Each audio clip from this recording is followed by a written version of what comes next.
Welcome to lesson 2 with Courtside Lessons. This is going to be part 2 of It's Not You, It's Your Coach.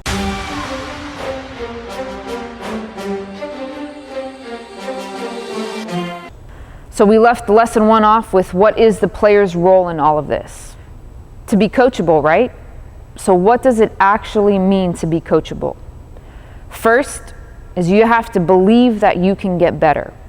A lot of players, and I've come across a lot of players that don't actually believe they can get better. Second is you have to have a willingness to improve. And that is an unbelievable, powerful thing, is your willingness to improve, your willingness to do something. If you don't have a willingness in anything you do, not just basketball, you will not want to do it and you will never do it. So you have to have a willingness to be coachable. Third thing is you have to believe in your coach's ability to help you improve. And this is huge, and this falls on the coach, is that the coach has to demonstrate to you that he can actually teach you, and then puts you through things where you actually improve and you actually get better. Number 4 is you have to follow your coach's instructions. And this is, again, from a coaching standpoint, this is huge for us, is that when we tell you to do something, it's not just looking us in the eye and acknowledging us. Yes, that is part of it. We want players to look us in the eye and to acknowledge what we say, but then you have to do those things. You have to make those adjustments. You have to make those corrections right away. The 5th thing is, and this goes along with the one right before, is that you have to understand your coach's instructions. The biggest thing, again, that can lead to non-improvement is someone tells you, hey, you need to have a better follow-through, and you have no idea what a follow-through is, or you don't know a specific part to what they're saying. So you have to be engaged, and you have to follow those instructions, and you have to be willing to ask your coach questions and not fall off and not let them walk away until you know and you have certainty that you fully understand what they are asking you to do. So number 6 being continue to follow your coach's instructions. Number 7 being continue to follow your coach's instruction. And this is purposely repeated because this is what you have to do as a player, is you have to follow your coach's instructions and continue to do so. Number 8 being, again, and I already hit on this topic, but ask the questions that you have. Ask the questions that you have. Stupidity is not knowing. Okay, so as basketball players, you can't be stupid in what you're trying to improve upon or what you don't know. You have to ask the questions that you have. Number 9 being, and this is a really interesting statement, and I'm going to explain in greater detail, but it's knowing when you don't have it and having the guts to say so. So it's interesting, especially when you are, as a coach, you see this a lot. Right? And your players think they know it already. They think they know it already. And that's the first barrier to learning. That's the first barrier to improving, is thinking that you know it already. So there's this time when you're trying to teach somebody or you're trying to get them to do something that they're going to go through. They might fight you on it. They might not want to do it. Yeah, I got it. And then there's this moment, this aha moment of, oh, I don't know it. And it's crucial that as a player, you know when you don't have it. Because again, now you're going to have a willingness to improve.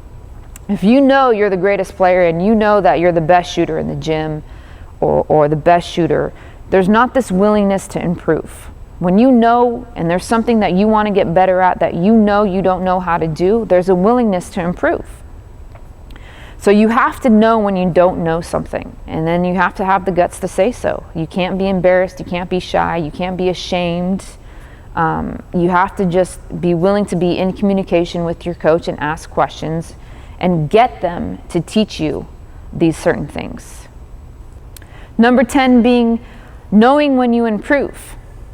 And not only knowing when you improve and recognizing it and enjoy the success in it, but recognizing why you improved. That's really important because you want to repeat those actions. You want to repeat why you improve so you can continue to improve. And knowing why, and knowing that you are the one that improved. You improved because you practice properly. And when you don't improve, you're not practicing properly. The improvement is in the practice. So if you were paying attention, you would notice that nowhere did I say that a player was supposed to be coaching themselves. And to answer the question I posed earlier, the most likely coach, and I use that term coach loosely here, to be harming you in your game is yourself. A player should not be coaching themselves. A player's attention needs to be extroverted, needs to be out, it needs to be on the game. The minute they start coaching themselves is the minute that they get introverted, that their attention is on themselves, so they can't get to the next play. They're stuck in the past. And as we know, and we talk to our players about this a lot, our kids that I work with and coaches, is that when we're coaching ourselves, we're not great coaches. We're mean coaches.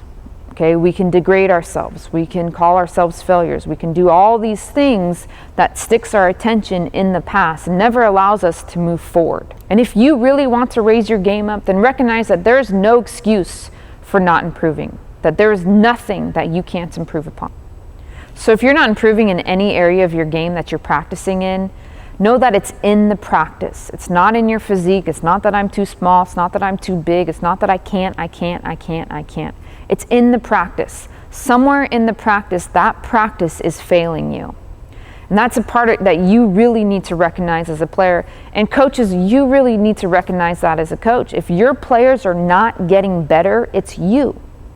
And you need to change. And you need to become experts at what you're teaching. And you need to have certainty in all the things and the steps that you're taking them through so that they have a practice that they can improve in. Thank you for listening. This was lesson 2. I'll look forward to speaking to you guys again. Comment below, discussion points, anything you want to hear. Even if you disagree, totally fine. Again, this is just from my experience and from my knowledge of the game and being a player and a coach.